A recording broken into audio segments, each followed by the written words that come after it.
आपको सीधे लिए चलते हैं हमारी विशेष पेशकश के लिए बनारस के शिवाला घाट, जहां पर मौजूद हैं मेरे वरिष्ठ सहयोगी भूपेंद्र चौबे।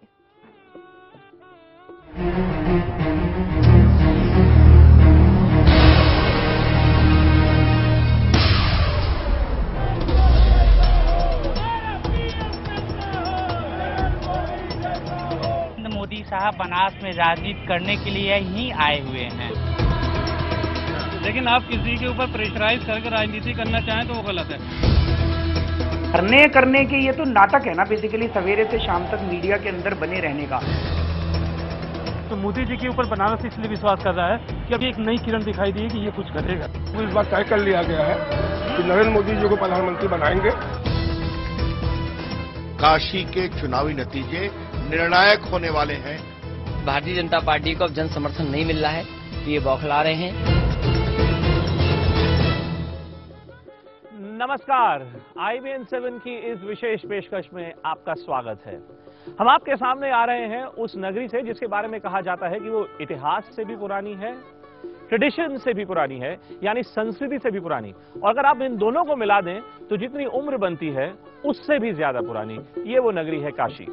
और इस काशी नगरी के इसी शिवालय घाट पर आज यहाँ पर एक ऐसी लड़ाई हो रही है, एक युद्ध हो रहा है, चुनावी दंगल, जिसमें एक व्यक्ति जो अभी हाल ही में राजनीति में आया और जिसका दावा है कि राजनीति को साफ करने में उसकी महारत है, वो व्यक्ति एक ऐसे व्यक्ति को चैलेंज कर रहा है, उसके सामने खड़ा है जो व्यक्ति ये कहता है कि भारत में जितनी समस्याएं हैं उन सब समस्याओं को सुलझाने की कुंजी उस व्यक्ति के पास है। इस विशेष पेशकश में आज हमारे साथ बनारस के कुछ बड़े ही खास मेहमान जुड़े हुए हैं। कुछ शहनाई वादक भी हमारे साथ जुड़े हुए हैं जो लगातार हमें बनारस की जो मधुर धुन है उसके बारे में वो हमें लगातार इस कार्यक्रम में हमें अवगत कराते रहेंगे। हमारे साथ गौरव कपूर, वाराणसी के जाने माने व्यक्ति, यहाँ पे बिजनेसमैन भी हैं, कांग्रेस से भी इनका ताल्लुक है। सुव्रत बना रहे बनारस के ये मेंबर हैं, एक ऐसा ऑर्गेनाइजेशन, एक ऐसी मूवमेंट जो देश भर में वाराणसी को लेकर अलग अलग विचार रखता रहता है। विनम्र अग्रवाल व्यवसायी हैं। नलिन कोहली भारतीय जनता पार्टी के प्रवक्ता हैं। रजत व्यवसायी हैं बनारस से। और सुरेश जोशी फिलोसोफर हैं, थिंकर हैं, योग गुरु हैं और वाराणसी के बारे में इनकी एक अपनी राय है। आप सभी का बहुत बहुत स्वागत है IBN 7 की इस विशेष पेशकश में। सबसे पहले आपको बताते हैं दरअसल कि हम यहाँ क्यों हैं, क्या ऐसा कारण है कि पूरे विश्व का जो मीडिया है वो इस वक्त वाराणसी में केंद्रित है। ये जो लड़ाई हो रही है वाराणसी में, ये जो चुनाव हो रहा है वाराणसी में, इसकी अहमियत क्या है। सबसे पहले ये देखते हैं कि पिछले चंद दिनों में वाराणसी में क्या कुछ घटा।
तो आइए सबसे पहला प्रश्न आज इस विशेष पेशकश में रखते हैं। सबसे पहला प्रश्न आज का ये उठता है मेरे दिमाग में कि क्या ये जो मैं बार बार जिस शब्द का प्रयोग कर रहा हूं, लड़ाई, क्या वाकई वाराणसी में ऐसी कोई लड़ाई है? क्या वाकई चुनाव में ये बैटल हो रही है क्या अलग अलग पार्टियों के बीच, या सिर्फ एक ही व्यक्ति का परचम लहरा रहा है? तो क्या बनारस की जो बैटल है, जो बनारस में चुनावी भिड़ंत है, क्या वाकई भिड़ंत है कि नहीं? नलिन कोहली, सबसे पहले आप ही से पूछते हैं, मैं जगह जगह वाराणसी में जाता हूं, लस्सी पीने जाइए, पूड़ी सब्जी खाने जाइए तो बड़ी सफेद टोपियां दिखती हैं।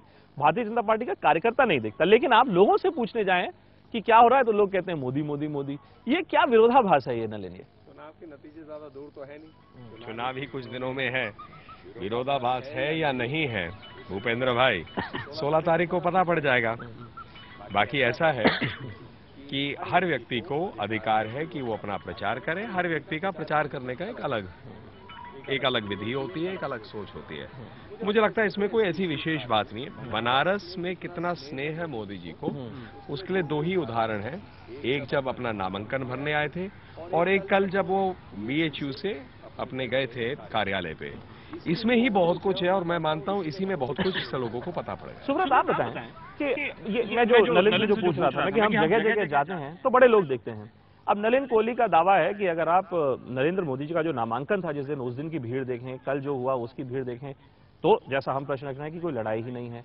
लेकिन जब हम सड़क पर जाते हैं, आम आदमी पार्टी की सफेद टोपियां जो है वो बड़ी दिखती हैं, लेकिन जब थोड़ा और ज्यादा कुरेदिए तो पता चलता है कि वो सब लोग बाहर वाले हैं। ये क्या माजरा है? ये अगर आप थोड़ा और कुरेदेंगे उससे ज़्यादा, अगर यहाँ के लोगों से भी अगर आप थोड़ी बात करेंगे तो आपको पता चलेगा कि एक्चुअली काफ़ी सारे जो लोग हैं जो थोड़ा डरते हैं ओपनली सपोर्ट करने में आम आदमी पार्टी को, थोड़ा सा अगर आप और उनसे पूछेंगे तो एक्चुअली पता चलेगा कि वो केजरीवाल को सपोर्ट नहीं। वो क्यों डरते हैं? लेकिन वो इसलिए डरते हैं, बहुत सारे कारण हो सकते हैं। आप जैसे आप मार्केट में बैठे हुए हैं, उसके पीछे आपके बीजेपी के समर्थक हैं, उनकी दबंगाई है मार्केट में। तो ये चीज़ हमने जो पिछले हम यहाँ 1 हफ्ते 10 दिन से घूम रहे हैं बहुत बार देखी है कि लोग जो है शांति से आपको धीरे से आके आपको बताते हैं देखिए हम आपकी तरफ हैं या जो है हम मोदी के खिलाफ हैं, लेकिन हम यहाँ जो है जोर से बोल नहीं सकते हैं। तो ये जो है काफी आपको नजर भाई ये तो बड़ी मजेदार बातें रख रहे हैं ये, क्योंकि मैं भी रहने वाला हूँ।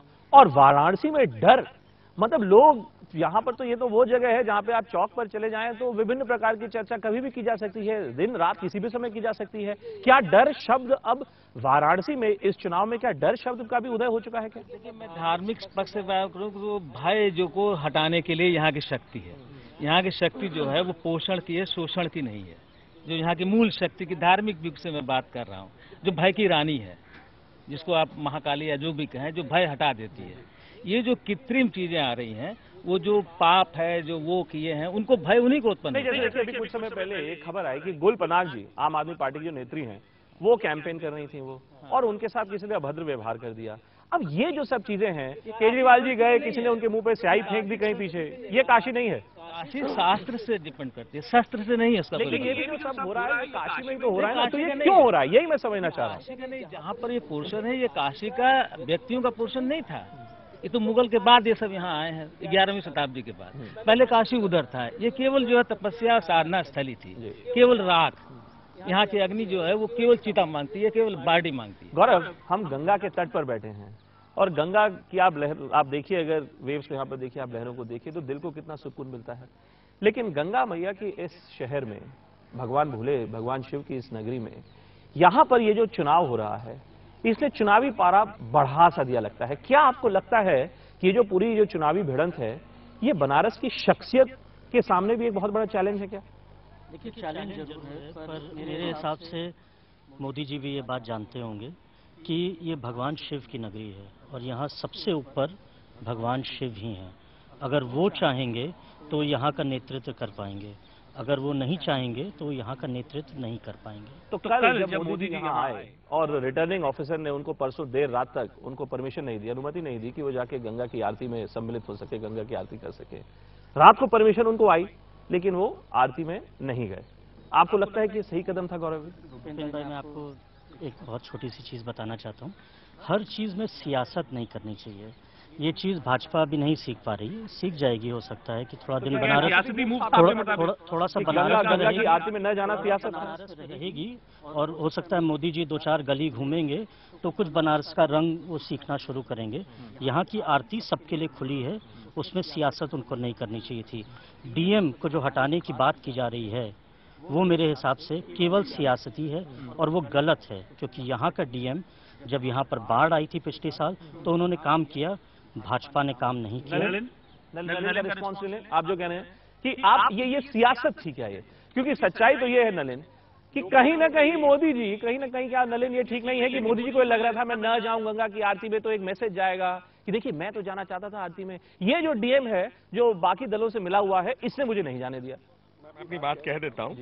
भावनाओं पे के आधार पे तो कुछ भी कह सकते हैं और लोकतंत्र में वैसे भी कुछ भी कहने की स्वतंत्रता है, तो इसीलिए, लेकिन तथ्य और भावनाएं कभी कभी एक साथ नहीं होते, तो मैं सिर्फ तथ्यों पे करूंगा। भावनाएं गौरव जी जो चाहे उनका अधिकार है।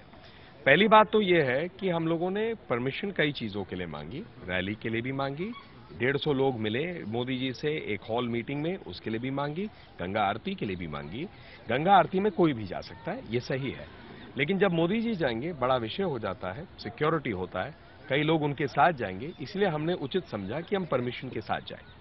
अब आ जाते हैं कि सुबह से 4 पत्र लिखने के बाद रात 8:10 पर अरुण जेटली जी ने स्पष्ट रूप से कहा कि अब तक ना इलेक्शन कमीशन से ना प्रशासन से कोई परमिशन आई है, अब हम विड्रॉ करते हैं क्योंकि अब देर हो गई है।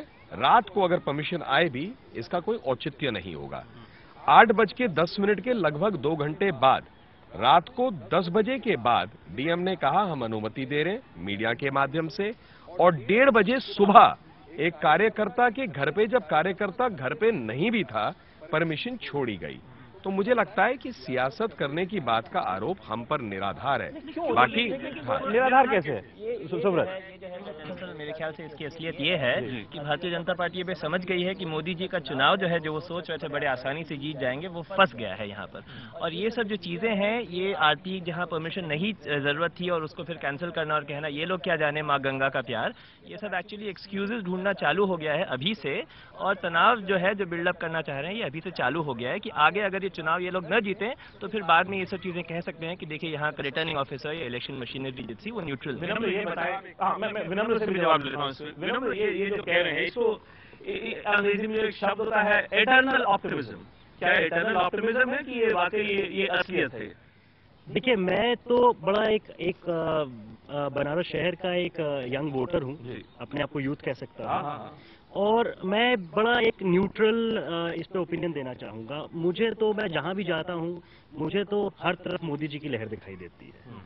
अब और अगर आप यहाँ पे कांग्रेस के लोगों से बात करिए तो वो बोलते हैं कि अजय राय ही जीतेंगे, आपके लोगों से बात करिए तो बोलते हैं केजरीवाल ही जीतेंगे। बट मैं एक अगर न्यूट्रल पॉइंट ऑफ व्यू से देखूं तो मोदी जी की बहुत ही स्ट्रांग लहर है। ऐसा क्या है, रजत आप बताएं। ये जो कह रहे हैं कि मोदी जी की लहर है, मैं कभी कभी ये सोचता हूं कि इतना लंबा ये जो चुनाव प्रचार पूरा हुआ, ये रजत, केजरीवाल जी कहते हैं अंबानी अंडानी को भगाओ, मोदी जी कहते हैं माँ बेटे की सरकार को भगाओ, अजय राय जी कहते हैं मैं ही सब कुछ जानता हूं बनारस के बारे में। मैं ये कहता हूं कि इसमें बनारस का क्या, बनारस के मुद्दों की कोई बात क्यों नहीं करता?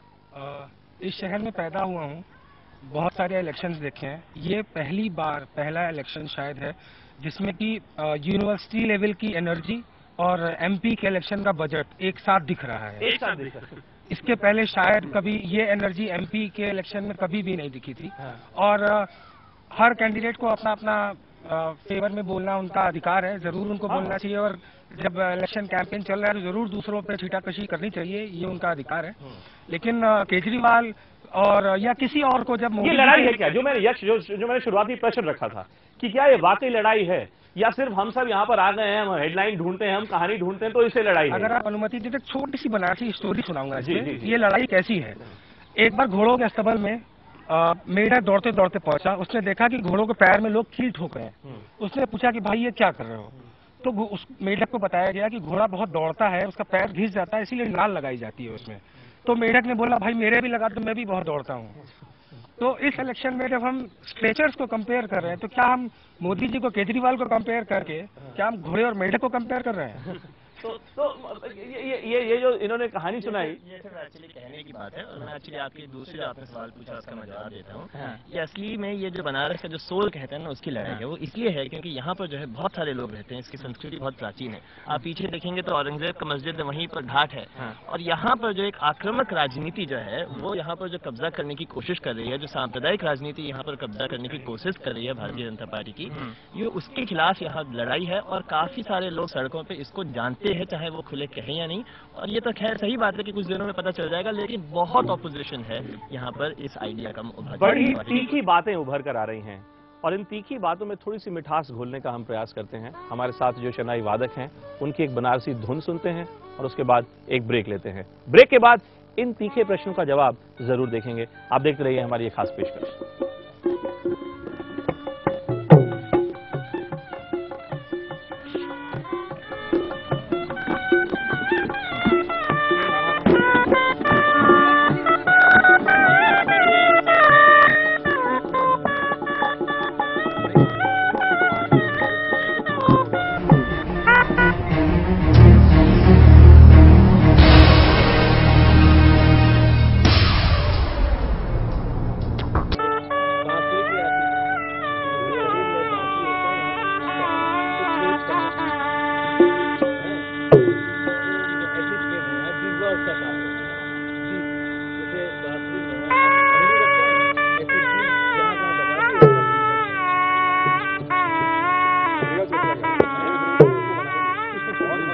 फिर से एक बार आपका स्वागत है हमारी इस विशेष पेशकश में।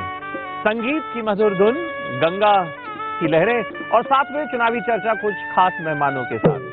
आइए एक और आपको पहलू दिखाते हैं इस वाराणसी की चुनावी भिड़ंत का। बहुत कुछ कहा गया, सभी पक्षों द्वारा एक दूसरे के बारे में कहा गया।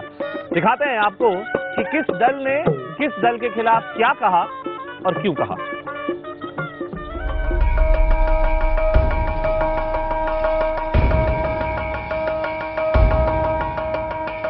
चक्कर चलाया, ऐसा मैच फिक्सिंग किया कि इलेक्शन कमीशन ने मोदी को काशी में सभा करने से रोक दिया।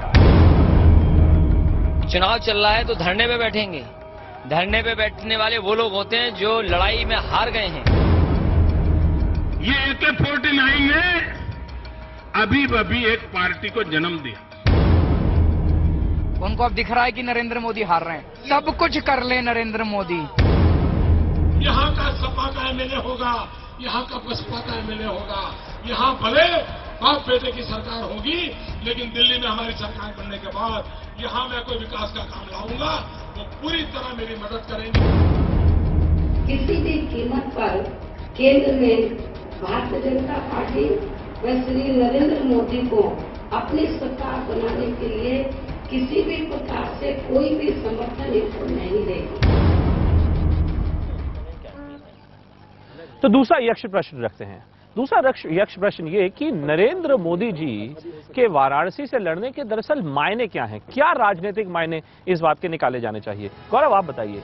मोदी जी आए और बनारस से अब वो जो है वो चुनाव लड़ रहे हैं, भारतीय जनता पार्टी के प्रधानमंत्री पद के उम्मीदवार हैं। क्या ये जो पूरी लड़ाई है गौरव, आपके मुताबिक ये सिर्फ वाराणसी तक ही सीमित है या इससे कुछ राष्ट्रीय मायने भी आप देखते हैं? देखिए, सबसे पहली चीज़ तो मैं क्लैरिफाई करना चाहूँगा, जब आपने इंट्रोडक्शन दिया तो मैं कांग्रेस का सपोर्टर नहीं हूँ, मेरे भाजपा के भी बहुत सारे हाँ, ठीक है, शहर के भी हैं। दूसरी चीज़, मोदी जी जो हैं वो यहाँ से लड़ने आए क्योंकि ये सेफ हिंदू सीट है उनके लिए। उनका सॉफ्ट हिंदुइज्म का एक वो मैसेज दे रहे हैं। वो दे रहे हैं मैसेज आपके मुताबिक? वो है, वो बैकग्राउंड में है, वो सिंबल, उसका सिंबल बनारसी के नाते, एक बनारसी के नाते आपको लगता है कि क्या, अगर आप इसको कहते हैं कि ये एक बेसिक कारण था मोदी जी के इस फैसले को यहाँ से लड़ने के पीछे, क्या वो कारण सही था क्या? क्योंकि वो बात तो देखिए कर रहे हैं विकास की, वो कह रहे हैं मैं विकास करूंगा। वो किसी भी अपनी चुनावी सभा में वो कुछ किसी हिंदुत्ववादी वोट बैंक की तो बात करते नहीं, लेकिन आप कहते हैं कि सॉफ्ट हिंदुत्व बैकग्राउंड में है, कॉन्टेक्स्ट में है। हर एक चीज़ में उनके सॉफ्ट हिंदुत्व है पीछे से। देखिए, उन्होंने गुजरात मॉडल से शुरू किया था जिसमें पंक्चर हो गया, तो फिर वो मोदी जी पर आ गए। फिर उसके बाद वो रामलला की तस्वीर भी उन्होंने लगा ली कहीं पर पीछे। अगर अब रामलला भी हिंदुइज्म के सिंबल नहीं है तो पता नहीं कौन है। कास्टिज्म पर भी उन्होंने कुछ बात की कि वो शायद पिछड़ी जात के अब हो गए हैं या हैं। तो देखिए, सबको डेमोक्रेसी में अलाउड है कि अपनी बात इस तरह से रखना चाहिए, और मोदी जी भी उसको अपने हिसाब से रख रहे हैं, उसमें कोई गलत नहीं है। मैं उनका स्वागत करता हूं बनारस में। अच्छा। वो आए हैं, कम से कम उसके कारण बनारस को कोई देख तो रहा है। हम लोग लावारिस थे, आज कम से कम कोई देखने वाला आया है। पर केजरीवाल जी आए हैं यहाँ पर नेशनल मैसेज देने कि वो मोदी के खिलाफ खड़े हैं। अजय राय जी ने पूरी ये कहानी बताई है कि वो लोकल वर्सेस आउटसाइडर की लड़ाई के वो सिंबल हैं।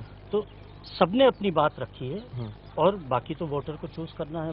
सुब्रत आप बताएं मुझे कि गौरव कहते हैं कि बड़ी अच्छी बात है मोदी जी आए हैं तो सब लोगों को अब बनारस की सुध आ गई है, लेकिन मेरा प्रश्न ये है कि बहुत से ऐसे लोग हैं जो कि ये भी कहते हैं कि मोदी जी के यहाँ से आने के न सिर्फ इस प्रदेश की जो राजनीति है, जो इस पूर्वांचल की राजनीति है, देश की राजनीति पर भी काफी असर पड़ता है। क्या वो सही असर पड़ता है? हाँ, ये बिल्कुल यही सोच के आए हैं ये लोग, लेकिन ये एक चीज याद रखना जरूरी है कि अपनी एक सीट वो गुजरात में बचा कर आए हैं। वो यहाँ पर आए तो हैं उत्तर प्रदेश पर कब्जा करने, जो धार्मिक सांस्कृतिक शहर है उस पर कब्जा अपना दिखाना चाहते हैं, लेकिन वो डर रहे हैं, वो जानते हैं कि यहाँ से हार सकते हैं, इसलिए अपनी एक सीट जो है बचा कर आए हैं। तो इससे जो है उनका बहुत ज्यादा कॉन्फिडेंस यहाँ नजर नहीं आता है। आपको लगता है उनका कॉन्फिडेंस नहीं आता क्योंकि वो 2 सीटों से बिल्कुल लड़ रहे हैं? 2 सीटों से लड़ रहे हैं। अगर उनका इतना कॉन्फिडेंस होता है सिर्फ यहाँ से लड़ते, क्यों वो दूसरी सीट से लड़ रहे हैं?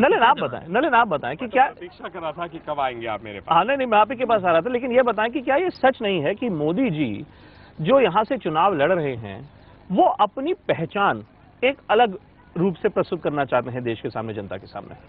थोड़ा अवसर चाहिए होगा, 3-4 विषय में रखना चाहूंगा। पहली बात है कि मोदी इस चुनाव के केंद्र में मोदी जी हैं, हर रूप से हैं। अगर हम अपने विरोधी विपक्षी दलों को भी देखें तो देश में समस्याएं या किस प्रकार से विकास होनी चाहिए उस पे ना बोलते हुए मोदी जी को रोकें कैसे, उस पर ज्यादा चर्चा है। तो अगर महंगाई की बात हो तो मोदी जी को रोकना चाहिए, अगर भ्रष्टाचार की बात हो तो मोदी जी को कैसे रोकें, इस प्रकार की एक राजनीति जा रहे हैं। इतना ही नहीं, कई लोग तो व्यवसाय भी अब मोदी जी के नाम पे कर रहे हैं, और मतलब ये एक चुनावी माहौल में ये चलता है। दूसरी बात मैं लाना चाहूंगा यहाँ कि आम आदमी पार्टी की जहां तक है वो वैकल्पिक राजनीति की बात करते हैं, और उस वैकल्पिक राजनीति का उनको एक समर्थन मिला दिल्ली में, लेकिन 49 दिनों की सरकार के बाद उनके वैकल्पिक मॉडल के क्या उनकी नींव है वो स्पष्ट होके आ गई। वो बेसिकली आरोप और अराजकता की मॉडल है। अगर उस मॉडल में आप देखेंगे वो हमेशा विरोध की बात करते हैं, ध्वस्त की बात करते हैं, शासन कैसे हो, आगे कैसे समाज में बदलाव लाना है उस पर कम है। अब मोदी जी कहां से लड़े या ना लड़े उस पर भी एक लंबी राजनीति हुई है।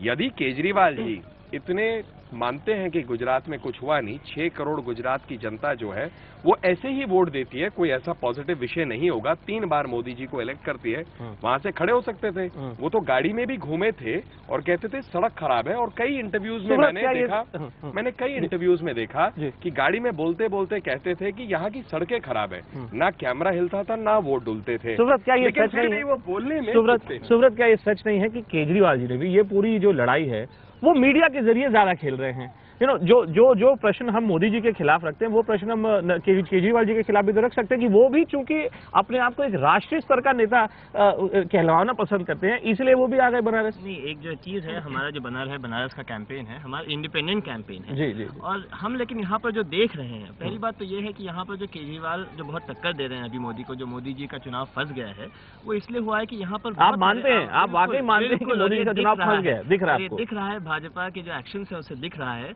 क्योंकि यहाँ पर बहुत सारे आम आदमी पार्टी के जो कार्यकर्ता हैं, हमारा इंडिपेंडेंट कैंपेन भी है, हमारे जैसे और भी लोग आए हैं, और आम आदमी पार्टी के कार्यकर्ता हर घर में जाके हर सब लोगों से बात कर करके उन्होंने बिल्कुल ग्राउंड वर्क करके जो है ये चुनाव मोदी जी का फंसा दिया है। पहली बात यह है। दूसरी चीज जो ये है, जहाँ तक विकास के मॉडल की बात है, बहुत स्पष्ट है, सब लोगों को साथ लेके विकास होना चाहिए। ऐसे ना हो कि कुछ लोग बहुत तरक्की कर जाए और दूसरी ओर वहाँ पर आप का चाइल्ड मेल न्यूट्रिशन वहाँ पर आपका 39% है, जो मेरा फिगर नहीं है, कंट्रोलर एंड ऑडिटर जनरल का है। 5% आपके बच्चे जो है सीवियरली मेल नरिश्ड हैं, टॉप 8 स्टेट्स में है आप मेल नरिशमेंट में, और फिर आप विकास की बात करते हैं तो ये कैसा विकास है? ये अच्छा, मुझे आप लोग बताइए। लगातार आरोप प्रत्यारोप तो अच्छा है कि साथ साथ ही, इसमें कोई दिक्कत नहीं है। नहीं, मैं चूंकि मैं बाकी लोगों से भी ये रखना चाहिए। नहीं, ये तो चूंकि आप ही की बात रख रहे हैं, इसलिए बजाय ऐसे कि आप अपनी बात रखें, मैंने सोचा कि मैं इनसे आपकी बात सुनूं। ये अपना स्वतंत्र बात रखें, हमारी आलोचना भी कर सकते हैं, समर्थन में भी बोल सकते हैं, उनका अधिकार है। मैं पहले इतना कहना चाहूंगा, तो हम मॉडल की 2 मिनट बात कर लेते हैं। हमने मॉडल देखा, एक स्वराज का मॉडल, एक नया मॉडल है। उस स्वराज के मॉडल में बच्चों की झूठी कसम दिखा सकते हैं सत्ता के लिए। उस स्वराज के मॉडल में जबरदस्ती किसी के दफ्तर हो, किसी महिला के घर में घुस सकते हैं।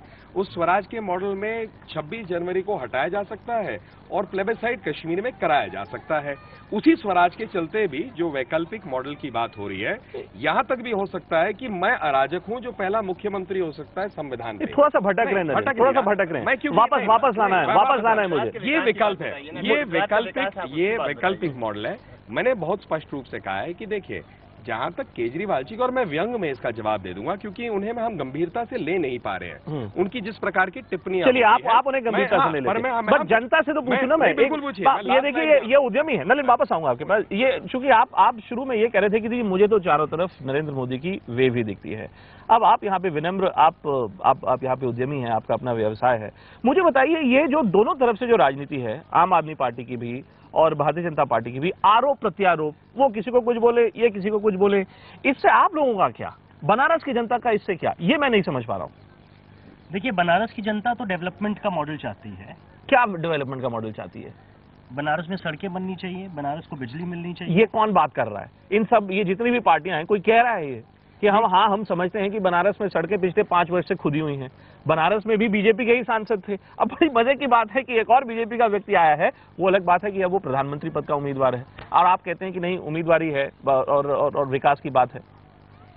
नहीं तो आज बनारस से जो ये मोदी जी प्रधानमंत्री पद के जो उम्मीदवार हैं, इसीलिए हम उनसे ये उम्मीद कर रहे हैं कि अभी तक भाई 5 साल तक बीजेपी के हमारे एमपी थे, उसके पहले कांग्रेस के थे जी, तो किसी ने कुछ नहीं किया। सुरेश जी, ये बताएं कि इस प्रकार का जो चुनाव, सुरेश जोशी जी, जो चुनाव जो अभी हम देख रहे हैं भारतीय जनता पार्टी और आम आदमी पार्टी के बीच, ऐसा चुनाव कभी बनारस में कभी पहला देखा गया क्या?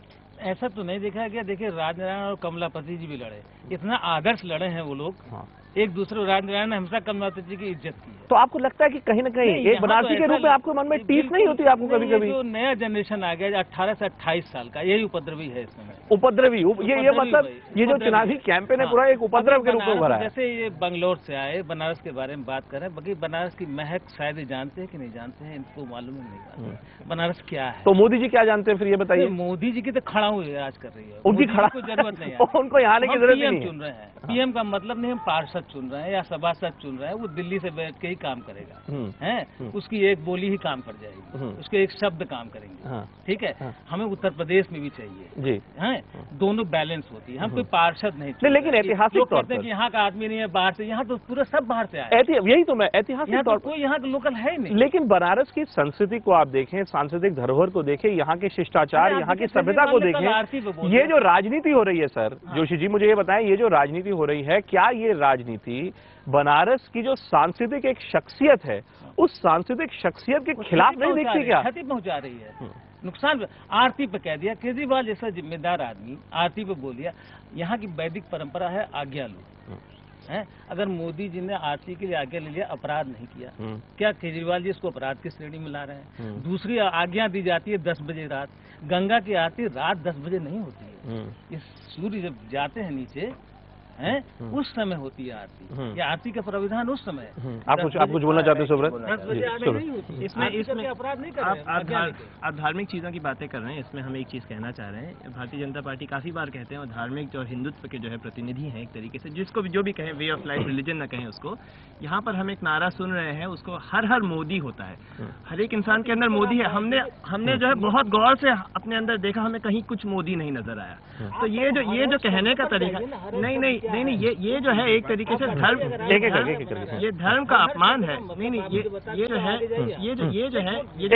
जो बात आती है, जो हर एक इंसान के अंदर जो भगवान है, और अगर आप कहेंगे कि मोदी उसमें है हर एक इंसान के अंदर, और अगर आप ये धार्मिक, ये धर्म पर एक तरीके से कलंक है, धर्म पर कलंक है। ये हर शब्द को जो जानिए, हर क्या कह रहा है, शंकराचार्य ने भी कह दिया। हर का मतलब होता है कोई चीज हर लो हमारा। हर का मतलब, जब यहाँ बनारस की शक्ति कहती है, ये बनारस का शब्द है हर हर महादेव। जब शक्ति रुद्र जो है, यहाँ के मालिक रुद्र हैं, लेकिन सुरेश जी, ये बात उसी से हर हर आएगा। हर हर को जब शक्ति को रगड़ते हैं, राख से चमकाते हैं, साफ करते हैं, उसके अज्ञानता को दूर करते हैं, कहते तब मेरे पास आओ तुम। यहाँ की यही है। लेकिन वाराणसी हर हर मतलब ताप को हरो, मेरे दुख को हरो, मेरे जहर को हरो, मेरे बेचैनी, सारी मेरे अंदर जितनी बुराइयां हैं उन सबको हरो। लेकिन काशी तो वो शहर है सुरेश जी, जहाँ पे काश यानी प्रकाश होता है, प्रकाश और ज्ञान का प्रकाश। रजत, आप बताएं कि आप भी उद्यमी हैं, व्यवसायी हैं आप यहाँ पर, ये पूरी की पूरी राजनीति ज्ञान से, प्रकाश से, बनारस की शख्सियत से, संस्कृति से कहाँ जुड़ी हुई है, मुझे ये बताइए। पहले तो आपसे माफी चाहूंगा, आपके एक शब्द को करेक्ट करना चाहूंगा। यहाँ पे जो चल रहा है ना इस समय, इस शब्द को आप राजनीति ना बोल के सिर्फ कैंपेन बोलिए। राजनीति नहीं वो है। अंग्रेजी में बोल रहे हैं। नहीं सर, नहीं सर, ये प्रचार है। जो लोग बातें कर रहे हैं ये सिर्फ प्रचार है। और अगर आप बीजेपी और आपका प्रचार का फॉर्मेट कंपेयर करेंगे तो शायद आप पाएंगे कि बीजेपी की टीम ने यहाँ के बनारसी के डीएनए को ज्यादा बेहतर तरीके से समझा है।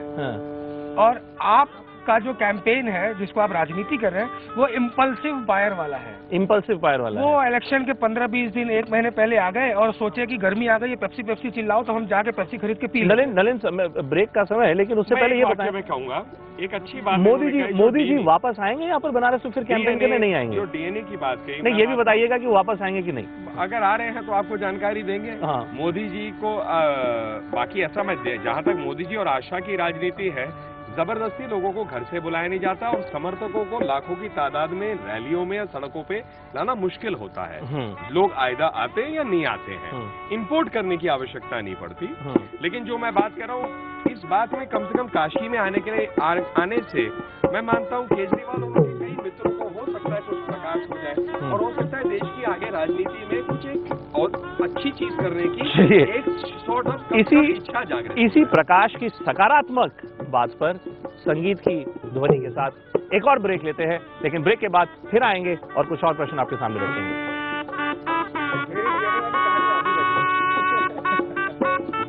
थोड़ा समय उसमें थोड़ा टाइम कम होता है इसलिए। हमें अच्छा था वो तो बढ़िया था।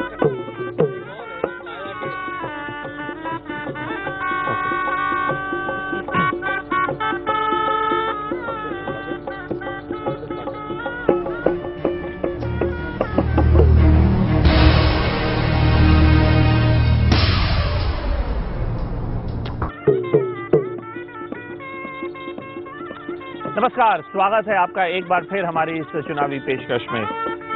अगला सवाल उठाते हैं, आखिरी सवाल इस प्रोग्राम में, कि क्या ये जो पूरी राजनीतिक जंग यहाँ बनारस में छिड़ी हुई है, क्या ये वाकई जंग है या सिर्फ और सिर्फ प्रतीकात्मक है? गौरव आप बताएं मुझे, कि इतना कुछ कहा गया, अलग अलग दलों ने सब कुछ कह डाला, लेकिन जहां पर बात आई बनारस की, बनारस का बदलाव कौन करेगा? मुझे ये नहीं पता बनारस का बदलाव कौन करेगा। मैं ये चाहता हूँ कि जो अगला एमपी बने यहाँ का, जो भी बने, वो सॉफ्ट हिंदू बने कि नॉन हिंदू बने, कि केजरीवाल बने, कि अजय राय बने, कि मोदी जी बने, वो 3 चीज बनारस के लिए अगले 6 महीने के अंदर चालू करा दें। जो पहली चीज, सड़क बनवा दें यहाँ की, सबकी सब सड़कें जो उनके अंदर है, अधिकार में है, वो करा सकते हैं। दूसरा, ड्रेजिंग करा सकते हैं गंगा रिवर की, सफाई कराइए। नहीं, ड्रेजिंग से शुरू करें, ठीक, जो यहाँ पर 15-20 साल से नहीं हुई है। ठीक। तीसरा, एक सूएज ट्रीटमेंट प्लांट बनवा दें। ये 3 चीज भी अगर करा देंगे तो मैं उनको बार बार नमस्कार करूंगा और उनका धन्यवाद दूंगा कि उन्होंने बनारस के लिए कुछ काम किया। सुब्रत, ये बताइए कि हमने देखा कि केजरीवाल जी जैसे एक परंपरा है आम आदमी पार्टी में, अलग अलग जगहों के लिए अलग अलग मैनिफेस्टो। अब वाराणसी भी मैनिफेस्टो तो जरूर आया, हमने देखा, लेकिन जो बातें जो गौरव रख रहे हैं, मान लीजिए अगर केजरीवाल जी बन भी गए सांसद यहाँ से, एक बार के लिए अगर मैं आपकी बात मान लूं मैं, तो भी ये जो सब चीजें कह रहे हैं, आपको नहीं लगता कि बनारस के लोग जो यहाँ पे सब बैठे वो ये सोचेंगे कि अरे मोदी जी बन जाएं तो बेहतर होगा, वो प्रधानमंत्री बनेंगे आगे जाकर, सड़कें जल्दी बन जाएंगी शायद? मेरे ख्याल से ये जो है मैनिफेस्टो की जहाँ बात आती है, बनारस की बात आती है, मेरे ख्याल से सड़कों से कई ज्यादा इंपॉर्टेंट, उससे बहुत ज्यादा बेसिक चीजें हैं, जैसे कि मिनिमम वेज जो होता है वर्कर्स का, जो मिलता है। अगर मोदी जी प्राइम मिनिस्टर बन जाएंगे तो गुजरात का जो मिनिमम वेज है वो काफी लो है, महाराष्ट्र से 20% लो है, कर्नाटका से 20% नीचे है। तो यहाँ जो बेसिक इंडिकेटर्स होते हैं जो डेवलपमेंट के, चाहे ये हो या जो हमने अभी चाइल्ड मोर्टेलिटी की बात करी थी या चाइल्ड मैलन्यूट्रिशन की बात करी थी, जो बनारस में भी सबसे ज्यादा महत्वपूर्ण चीज है और सड़क से कई ज्यादा महत्वपूर्ण चीज है। इस तरीके की चीजें, ये जो आर्थिक बेसिक आर्थिक जो वेलफेयर प्रोग्राम्स की बात है, उसकी जरूरत है और वो गुजरात में बिल्कुल नहीं हुआ है। और हमारे भाजपा के मित्र नलिन जी से 20 सेकंड में पूछते हैं कि ये जो 3 बातें रखी है नलिन इन्होंने, गौरव ने, 20 सेकंड से कम चाहिए मुझे। पहली बात है कि पुराने ग्रामोफोन की तरह कई बार सुई अटक जाती है एक रिकॉर्ड पे। शायद गुजरात के चुनाव नहीं हो रहे, लेकिन हो सकता है कि आम आदमी पार्टी के मित्र भूल गए इस बात को। दूसरी बात ये कहना चाहूंगा कि मोदी जी का नाम यदि अगर वो नहीं लेंगे और गुजरात का नाम नहीं लेंगे तो शायद वो प्रासंगिक भी नहीं होंगे, आपके शो में भी प्रासंगिक नहीं होंगे। और तीसरी बात इतना ही है कि मोदी जी भ्रष्टाचार विरोधी एक पार्टी से अब वो मोदी जी विरोधी पार्टी हो, मोदी जी विरोधी पार्टी हो गए। चलिए विकास के इंडिकेटर्स का बता तो दीजिए। आप बस आप ऐसा है, आप मेरा आपको स्वागत है, आप चुनाव के बाद घूम फिरकर इस पूरी चर्चा का सार क्या निकला कि मुद्दे वही होते हैं, पानी, बिजली, सड़क, चाहे आप वाराणसी में हो चाहे देश में कहीं और हो। आप सबका बहुत बहुत शुक्रिया इस विशेष पेशकश में हमें ज्वाइन करने के लिए। आपको विदा लेते हैं आपसे, लेकिन साथ ही में मिर्जा गालिब की कुछ चंद पंक्तियां आपको आपके सोचने के लिए छोड़ के जाते हैं आपके साथ। बनारस शहर के बारे में गालिब साहब की खुद क्या राय थी, देखिए। आप सभी का बहुत बहुत नमस्कार।